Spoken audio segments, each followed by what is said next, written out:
Hello Guardians, in this video we're going to go over how to effectively raise your power level and how to get your character as far as possible without having to go into the raid and without having to create an additional character.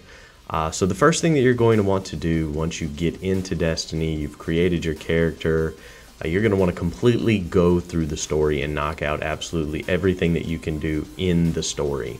Once you beat the game, then you're going to want to do public events and lost sectors to get yourself to level 20 if you are not already there. Some of the missions in the story require you to be at a certain level, so some people might stop and just go ahead and do public events and lost sectors and already push to 20. But if not, you want to make sure that before you start these additional steps that you are at level 20 and the story is completed. Once you complete the story, you will be taken to a new social space. At this new social space, you will want to talk to everyone there because it's a little quest chain that takes you to each individual character. Once you talk to these people, they will give you quests. During this process, you will talk to Zavala and he will offer you an Exotic Engram. You do not want to take this Exotic Engram. This Exotic Engram will drop at whatever power level, well, close to whatever power level you are when you pick it up. So the longer you wait before picking this up, the better off you will be as far as your power level is concerned.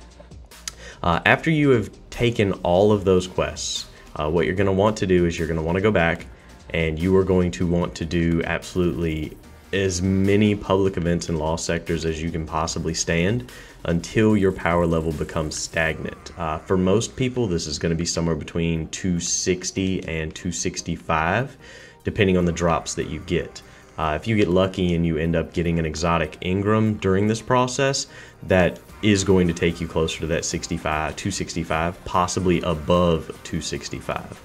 Now once your power level gets stagnant and it's no longer increasing, that's going to be when you've hit the quote-unquote soft cap. Now after you've hit the soft cap, what you're going to want to do is you're going to want to go through and start working on those milestones that you now have. Basically any milestone that says powerful gear is going to give you a luminous engram. Luminous engrams can drop all the way up to 300 gear power level, meaning that you can continue doing these quests to get to you can continue doing milestones each week to get to 305, which is where most of my current characters are currently at. Once you have completed all of these milestones, you have no milestones left to do that are going to give you powerful gear. You're actually, well, between each milestone that gives you powerful gear, what you're going to want to try and do, if you can stand it, is go and do more public events and lost sectors to see if you can increase your power level further after each of those milestones. That's going to be the best way to optimize your power leveling. Once all the milestones are done, you've continued to do the public events and lost sectors, your power level is not increasing, it's gotten stagnant again. What you're going to want to do at this point is you're going to go back to Zavala, talk to him, and take that Exotic Engram, because you are as far as you can go for the week without accepting that Engram and without getting the additional powerful milestone to do the Nightfall. Then what you're going to want to do is you're going to go and do that powerful milestone, which has you go into the Nightfall. And once that milestone is completed, your only option to increase your power level is going to be to go and do the exotic quests on the planets. There are 4 blue quest icons that appear after the story is complete, one on each planet. Each one will either give you an exotic, a legendary, or a new quest. On Nessus, which is normally the first one that I do, you will get a quest chain that will end up getting you Sturm and Drang. This is a sidearm and hand cannon combination that work in tandem with one another. After you get those exotics, well, that exotic and that legendary, I would turn and go to the EDZ. The EDZ is where you are going to get the Mida Mini and the Mida Multi-Tool, which in my opinion are going to be the ones that you want at the highest level so that you will be able to go through content quicker. Once you receive these, your only options to increase your power level after that point are going to be doing public events in lost sectors to try and get exotic engrams. You can also do public events in lost sectors for a little while after this to see if you can slightly increase your power level. Now, by this time, you're probably at somewhere between 280, 285, possibly 290. Now, once you get to this point, small increases from legendary items are not going to help your power level very much. It's actually not going to help your power level much at all. You might get one total power level from continuing to do public events in lost sectors. The only thing that might increase that further would be the drop of an exotic engram, which, as you can see, I just received from a public event.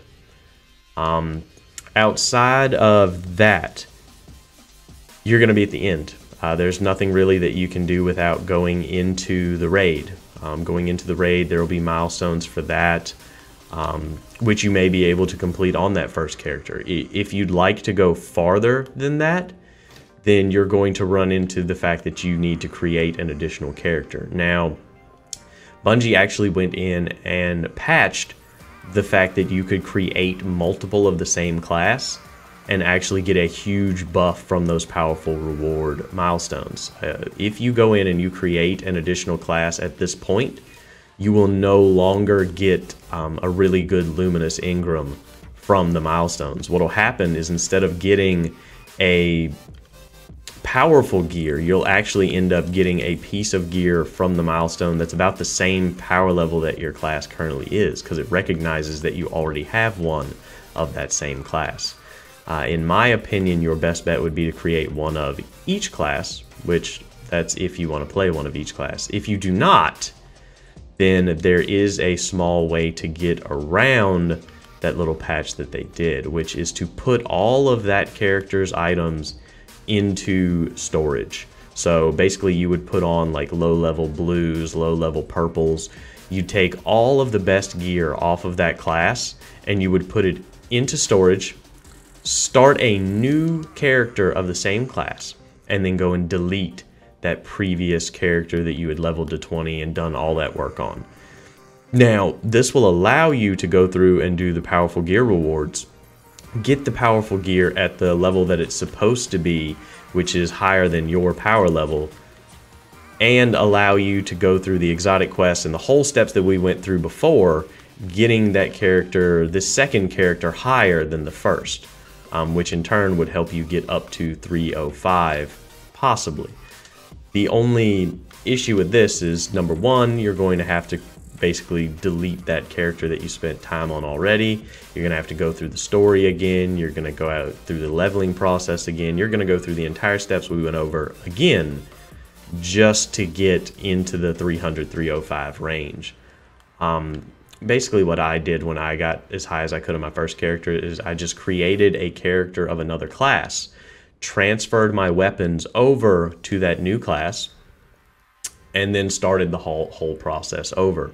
I went through and I did the story, got to level 20, did the public events and lost sectors until I got capped out. Then I moved on to the milestones. After the milestones were completed, I got the exotic from Zavala, and then I did the final milestone and went through with the exotic quests. And that is going to be your most efficient way to power level in Destiny 2. Hope you guys stay tuned. If you liked the video, please like, comment, and share this video for me. Please subscribe to the channel also if you like the content. I'm going to put links down at the bottom that'll actually push you to the stream in case you want to come and watch the daily stream that we do on TRUgaming Monday through Friday, 8 a.m. Eastern to 4 p.m. Pacific, 4 p.m. Eastern. And stay tuned. I have a few other videos for you that I'm going to knock out. I'm actually going to go around and make a video that'll show you some of the best planets for each class to go and do public events and lost sectors on. Because a lot of people don't realize this or haven't picked up on it, but the equipment that you get from each planet has different stats as far as mobility, resilience, and recovery go. And you're going to want different stats for different things that you do in the game. But anyway, Guardians, I hope everybody has a great day. And I will see y'all out on the battlefield. Y'all take care.